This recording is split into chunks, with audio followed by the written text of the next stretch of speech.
PS4 Telugu channel news కి స్వాగతం. నేను సంధ్య. ముందుగా ముఖ్యాంశాలు. చెన్నై కన్యాకుమారిలో నాన్ స్టాప్ గా కుండపోత వర్షాలు.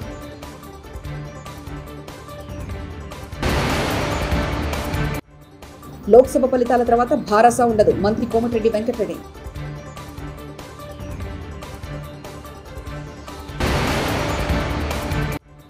పిన్నెల్లి అధికారులు ఆ రోజు ఎందుకు ఫిర్యాదు చేయలేదు సిపిఐ నారాయణ.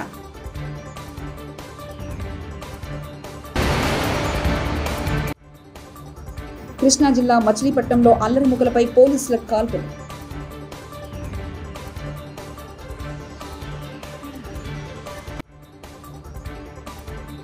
కన్యాకుమారి మంగళవారం రాత్రి చిన్నపాటి వర్షంతో ప్రారంభమైన వర్షం మరింత బలపడి రాత్రికి రాత్రి భారీ వర్షంగా మారడంతో మురికివాడలు జలమయమయ్యాయి.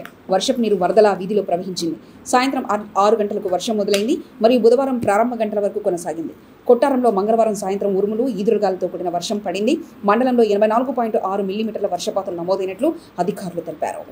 లోక్సభ ఎన్నికల ఫలితాల తర్వాత భారసా ఉండదని మంత్రి కోమటిరెడ్డి వెంకటరెడ్డి జోస్యం చెప్పారు. ఇచ్చిన హామీలను ప్రాధాన్యతా క్రమంలో నెరవేర్చుకుంటామని తెలిపారు. హైదరాబాద్లో ఆయన మీడియాతో మాట్లాడారు. సీఎం రేవంత్ రెడ్డిపై కేటీఆర్ చేసిన వ్యాఖ్యలు సరికాదన్నారు. ఎన్నికల్లో బారాసా అభ్యర్థులకు డిపాజిట్లు కూడా దక్కవన్న అసహనంతో కేటీఆర్ ఇష్టానుసారంగా మాట్లాడుతున్నారని ఎద్దేవా చేశారు. రిజల్ట్ ఇంకా 4వ తారీఖు కంప్లీట్ అవుతుంది. ఆ తర్వాత బీఆర్ఎస్ పార్టీ అనే పార్టీ మొత్తం కూడా భూస్థాపితం కాబోతున్న సందర్భంలో ఫ్రస్ట్రేషన్లో ఒకవైపు ఇంట్లో ఫ్యామిలీలో వాళ్ళ చెల్లె జైల్లో ఉండడం, అది బెయిల్ రాదని తెలుసా ఆయన. ఆ ఫ్రస్ట్రేషను, పదవి పోయిందని ఫ్రస్ట్రేషను, ఏం పోయిందో కానీ కేటీఆర్ గారు ఒక చదువుకున్న వ్యక్తి, అమెరికాలో చదువుకున్నని చెప్పుకునే వ్యక్తి, ఆయన మాట్లాడిన మాటలు గౌరవ ముఖ్యమంత్రి గారిని పట్టుకొని రేవంత్ రెడ్డి అంత సిగ్గుమాలిన పనికి మాలిన సీఎం దేశంలో ఇంకొకటి లేడంట. అంటే ఎందుకు ఉచితంగా 50 కోట్ల మంది మహిళలు ఇవాళ ఆర్టీసీలో ప్రయాణం చేసడానికి రోజు 15 కోట్ల రూపాయలకు భరించి చేయడం తప్ప 500కి గ్యాస్ సిలిండర్ ఇచ్చి సంవత్సరానికి 3 సిలిండర్ వాడినా అది ఒక 2000 రూపాయలు ఇవాళ ఉచితంగా ఇస్తున్నందుక, నెలకు 1000 రూపాయలు వచ్చే కరెంటు బిల్లుని 0 బిల్లుగా మార్చి సంవత్సరానికి 12,000 ఇవాళ పేద కుటుంబం వాళ్ళందరూ, తెల్ల కార్డు ఉన్న వాళ్ళందరూ కూడా ఉచితంగా 200 కరెంటు ఇస్తున్న సంగతి మీ అందరికీ తెలుసు. ఇంకా ఎన్నో కార్యక్రమాలు ఆయన ఏమంటారంటే 30,000 ఉద్యోగాలు మొత్తం మేమే సెట్ చేసినాం, దాన్ని ఆయన అనుకున్న జవాబులు మేమిచ్చి చెప్పుకుంటున్నాం. మరి ఎందుకు ఇవ్వలేకపోయినావు కేటీఆర్ను? నువ్వే కదా రాష్ట్రాన్ని మొత్తం రాజ్యం నడిపించింది. మీ నాయన పామోదనం అనుకుంటే నువ్వే రాజ్యం వెళ్ళావు కదా. దేశాలు తిరుగుకుంటావు, ఏడ చూసినా టీవీలో నువ్వే అందరూ మినిస్టర్లను డమ్మీ చేసి మొత్తం రాజ్యం వెళ్ళావు. నువ్వే ఒక డిక్టేటర్ ముఖ్యమంత్రిగా 30,000 ఆర్డర్లు ఎందుకు ఇవ్వలేదు? ఇవన్నీ పిచ్చి మాటలు మాట్లాడుతున్నాడు. ఇంకా మూసీ లాంటి ప్రాజెక్టు ఎప్పుడన్నా మీ కళలో కూడా వచ్చిందా? 6 లక్షల కోట్లు 6,90,000 కోట్లు అప్పు చేసినాము. ఆ మూసి మురికి వాటర్ మీద ఒక కేబుల్ బ్రిడ్జ్ కట్టి అంతా హైదరాబాద్ అభివృద్ధి అయిందని చెప్పుకున్నాను. ఆ మాత్రం జ్ఞానం లేకుండా ఏదో ఇండస్ట్రియల్ టెక్ మహీంద్రా వెళ్ళిపోతుంది. ఏం పోవు. ఇలా మూసి 40,000 కోట్లతో ఇవాళ ప్రక్షాళన లేస్తే మా ముఖ్యమంత్రి గారు అదే మాట్లాడతారు. ఈరోజు ఆయన మేము తిడతానేమో, ముఖ్యమంత్రి గారు తిడతానేమో, ఇష్టం ఉన్నట్టు తిడుతున్న ముఖ్యమంత్రి గారు అంటాడు. నువ్వు ఒక చిన్నపిల్లదాన్ని, ఆయనకంటే వయసులో చిన్న. మచిలీపట్నంలో అల్లరి మూకలపై పోలీసులు కాల్పులు జరిపారు. వాటర్ క్యాన్లలో చెదరగొట్టారు. పోలీసుల కాల్పులో పలువురికి తీవ్ర గాయాలయ్యాయి. దీంతో కోనేరు సెంటర్ రణరంగంగా మారింది. ఒక్కసారిగా తీవ్ర ఉద్రిక్త పరిస్థితులు నెలకొన్నాయి. తమకు న్యాయం చేయాలంటూ కొంతమంది ఆందోళనకారులు కోనేరు సెంటర్లో ఆందోళనకు దిగడంతో పోలీసులు అడ్డుకున్నారు. ఈ సందర్భంగా పోలీసులు తొలుత లాఠీచార్జ్ చేశారు. వార్నింగ్గా గాలిలో కాల్పులు కాల్చారు. ఆ తర్వాత టియర్ గ్యాస్ను ప్రయోగించారు. అనిల్ అంబానీ నేతృత్వంలో రిలయన్స్ ఇన్ఫ్రాకు చెందిన Delhi airport metro express private limited ఊహించని షాక్ తగిలింది.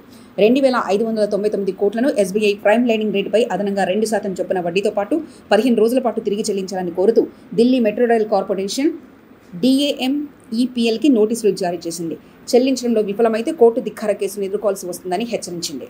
ఎన్నికల ఫలితాలపై తన అంచనాలను విమర్శిస్తున్న వేళ ప్రముఖ ఎన్నికల వ్యూహకర్త ప్రశాంత్ కిషోర్ ఆసక్తికరమైన ట్వీట్ చేశారు. మంచినీరు తాగడం మనస్సు, శరీరం రెండింటికి హైడ్రేట్గా ఉంచుతుంది. అలాగే ఎన్నికల ఫలితాల్లో తన అంచనాలపై గగ్గోలు పెడుతున్న వారు జూన్ 4న పుష్కలంగా నీటిని అందుబాటులో ఉంచుకోండి. మే 2వ తేదీ 2021ని పశ్చిమ బెంగాల్ గుర్తుంచుకోండి అంటూ ట్వీట్ చేశారు. నాగోల్లోని ఆనంద్ నగర్లో రోడ్డు పాడైపోయినా ఎవరు పట్టించుకోవడం లేదని ఓ మహిళ వినూత్నంగా నిరసన తెలిపింది.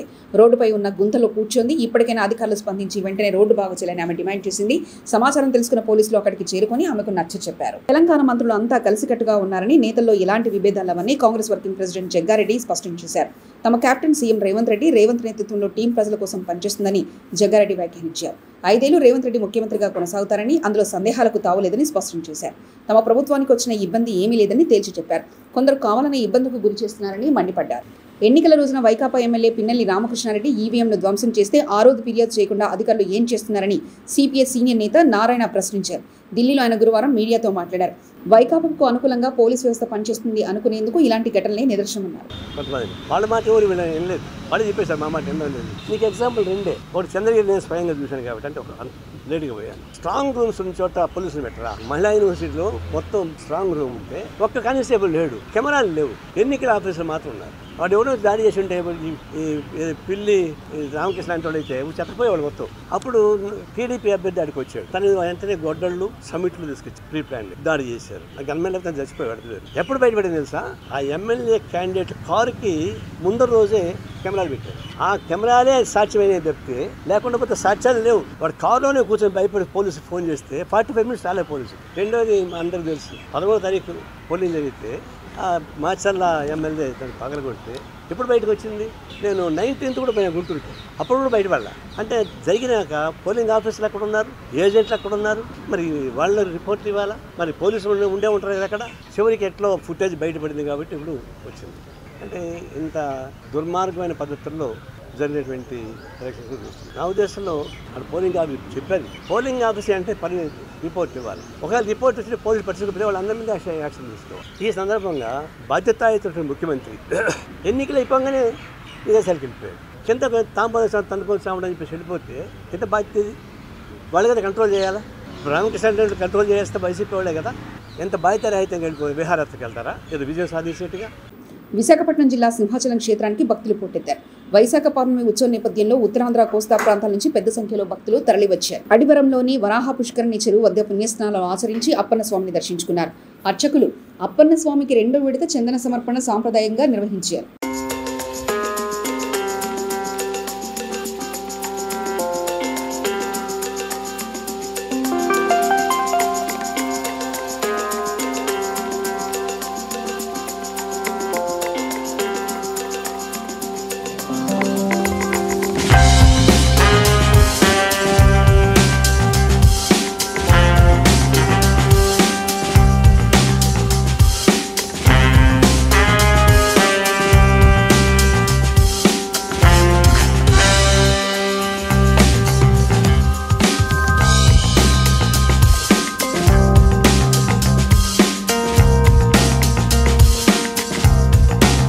కొల్హాపూర్ బీఆర్ఎస్ నేత శ్రీధర్ రెడ్డి హత్యను నిరసిస్తూ చిన్నంబావి మండల కేంద్రంలో ఆ పార్టీ వర్కింగ్ ప్రెసిడెంట్ కేటీఆర్, మాజీ ఎమ్మెల్యేలు బీరం హర్షవర్ధన్ రెడ్డి, శ్రీనివాస్ గౌడ్, నాగర్ కర్నూలు ఎంపీ అభ్యర్థి ఆర్ఎస్ ప్రవీణ్ కుమార్ కు రాస్తారోకో చేపట్టారు. మంత్రి జూపల్లి కృష్ణారావుకు వ్యతిరేకంగా నినాదాలు చేశారు. హత్య రాజకీయాలు మానుకోవాలని, నిందితుల్ని వెంటనే శిక్షించాలని డిమాండ్ చేశారు.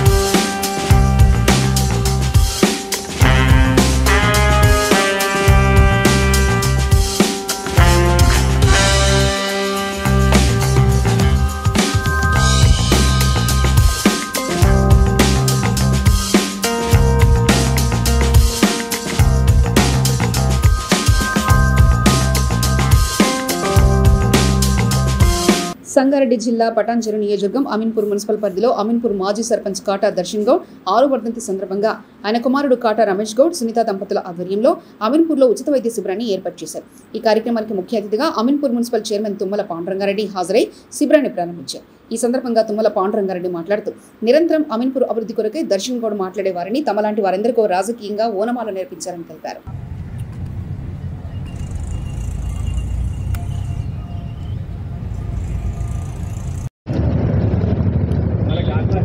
పెద్దలు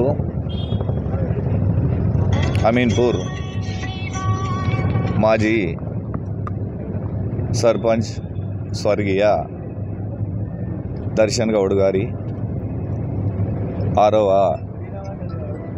వర్ధంతి సందర్భంగా వాళ్ళ కుమారుడు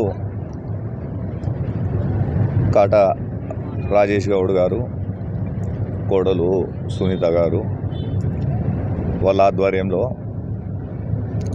అమీన్పూర్ పెద్ద చెరువు కట్టపై హెల్త్ క్యాంపు పెట్టడం జరిగింది. గతంలో ఇక్కడ అమీన్పూర్ గ్రామ సర్పంచ్గా ఉన్నప్పుడు మేమంతా వాస్తవంగా చిన్నపిల్లలం, అనుభవాలు తక్కువ, రాజకీయ అనుభవం తక్కువ. ఆ టైంలో మమ్మల్ని చేరదీసి మాకు రాజకీయ అనుభవము తెప్పించినటువంటి వ్యక్తి గురువర్యులు కాటా దర్శన్ గౌడ్ గారని గర్వంగా మేము చెప్పుకుంటా ఉన్నాం. ఈరోజు చాలా బాధాకరం. 6 సంవత్సరాలు కావస్తుంది మన మధ్యలో నుంచి పోయి. ఆయన ఆత్మ శాంతి మనస్ఫూర్తిగా భగవంతుడు చల్లగా చూడాలని చెప్పి, అలాగే ఈ అమీన్పూర్ను బాగా డెవలప్ చేయాలని చెప్పి మాతో ఎప్పుడు మాట్లాడేవాళ్ళు. ఆయన శిష్యునిగా బాధ ఒకటే, ఆయన ఉన్నప్పుడు చైర్మన్ అయిన ఉంటే నేను కూడా చాలా సంతోషపడేవాడిని. అయినా ఆయన పైనుంచి ఆయన కోరిక ఏదైతుందో, ఈ అమీన్పూర్ డెవలప్మెంటు ఏదైతే ఆయన కోరిక ఉందో అదేవిధంగా ఒక బ్రహ్మాండమైన మున్సిపాలిటీగా తీర్చిదిద్దడం జరిగింది. మనస్ఫూర్తిగా ఆ భగవంతుడు అలాగే దర్శన్ గౌడ్ గారు. నమస్కారము. ఈరోజు మే 23వ తారీఖున మా మామగారు 6వ వర్ధంతి సందర్భంగా, ఆయన అమీన్పూర్ ఎక్స్ సర్పంచ్, ఆయన వర్ధంతి సందర్భంగా మేము అందరికీ, అంటే ఆరోగ్యమే మహాభాగ్యం అని అంటాం కదా. ఇప్పుడు ఎన్ని కోట్ల ఆస్తులున్నా ఏమున్నా మన చేతిలో ఆరోగ్యం లేకపోతే అది శూన్యమే. కావున మేము ఆయన వర్ధంతి సందర్భంగా మేము ప్రతి ఒక్కరూ ఆరోగ్యంగా ఉండాలని కోరుకుంటూ ఈ హెల్త్ శిబిరం అనేది మేము కండక్ట్ చేయడం జరిగిందండి. దీని ద్వారా ప్రతి ఒక్కరూ వచ్చి వాళ్ళ ఆరోగ్యం ఎలా ఉంది, వాళ్ళ పరిస్థితి ఏంది, అది కంటి పరీక్ష, వైద్య పరీక్ష, దంత పరీక్ష, ఇలాంటి ఎన్నో పరీక్షలు మా నుంచి మేము ఏర్పాటు చేయడం జరిగింది. ఇది మేము పొద్దున 10ంటికి స్టార్ట్ చేసామండి. 10ంటి నుంచి సాయంత్రం 6ంటి వరకు ఎంతమంది వచ్చినా అబ్జెక్షన్ లేదు. ఎంతమంది వచ్చినా అంతమందికి ఫ్రీగా వైద్యం చేయిస్తున్నారు ఇక్కడ. ఆయన కోరిక ఏంటంటే ఆరోగ్యం అనేది చాలా ఇంపార్టెంట్ ప్రతి ఒక్కరికి. ఆయన సర్పంచ్ ఉన్నప్పుడు కూడా ఎన్నో కార్యక్రమాలు చేశారు ఇటువంటివి. అదే ఉద్దేశంతో మేము కూడా ఆయన అడుగుజాడలో నడుద్దామనే ఉద్దేశంతో ఆయన 6వ వర్ధంతి సందర్భంగా ఈ ప్రోగ్రాం నిర్వహించడం జరిగింది. ఇక్కడికి వచ్చిన ప్రతి ఒక్కరికి కూడా మా తరఫు నుంచి ఎటువంటి ఇబ్బంది లేకుండా వాటర్ ఫెసిలిటీ కానీ ఏది కానీ మేము ఏర్పాటు చేయడం జరిగింది. దీనికి ముఖ్య అతిథిగా మేము అమీన్పూర్ మున్సిపల్ చైర్మన్ పాండురంగారెడ్డి గారిని ఆహ్వానించడం జరిగింది. ఆయన పొద్దున 10ంటికే మా కోరిక మన్నించి పొద్దున 10ంటికే కౌన్సిలర్లు అందరినీ వేసుకొని ఇక్కడికి వచ్చి కొబ్బరికాయ కొట్టి పూజ అనేది ప్రారంభించారు. విషయం ఏంటంటే మొన్న మే 5వ తారీఖు మా పెళ్లి రోజు అండి. ఆ పెళ్లి రోజు సందర్భంగా మేము కేడీజీ అంటే ఆయన పేరు మీద ఒక ట్రస్ట్ అనేది స్థాపించడం జరిగింది. ఇప్పుడు ఈ ఆరోగ్య శిబిరం కూడా ఆయన పేరు మీదనే చేస్తున్నాం మేము. కావున ఇప్పుడు ఇక్కడ మేము మైనర్ చేయించవచ్చు, ఏదైనా మేజర్ ప్రాబ్లం ఉన్నా కూడా మా వంతు మేము చేయగల సహాయం ఏంటో ఆ కేటీజీ ట్రస్ట్ ద్వారా చేయగలుగుతాము. సో ఎవరికైనా ఏదైనా ఇబ్బంది ఉన్నా, ఆర్థికంగా ఏదైనా ఇబ్బంది పడుతున్న వాళ్ళు, ఆరోగ్య విషయంలో వాళ్ళకి ఏదైనా సమస్య ఉన్నా కూడా ఈ కేటీజీ ట్రస్ట్ చైర్మన్ నేను. సో నా ఫోన్ నెంబర్ అవన్నీ డీటెయిల్స్ అన్నీ ఇచ్చాము మేము ఆల్రెడీ. ఆ ఫోన్ నెంబర్ ద్వారా మమ్మల్ని కాంటాక్ట్ చేయొచ్చు. చెన్నై కన్యాకుమారిలో నాన్ స్టాప్గా కుండపోత వర్షాలు.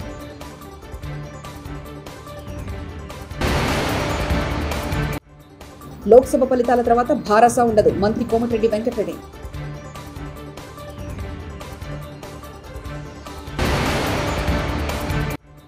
పిన్నెల్లి అధికారులు ఆ రోజు ఎందుకు ఫిర్యాదు చేయలేదు, CPI Narayana.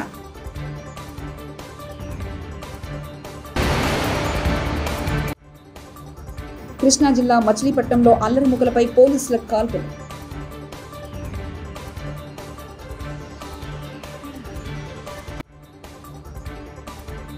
TS4 Telugu channel news ఇంతటితో సమాప్తం. చూస్తుండండి TS4 తెలుగు ఛానల్.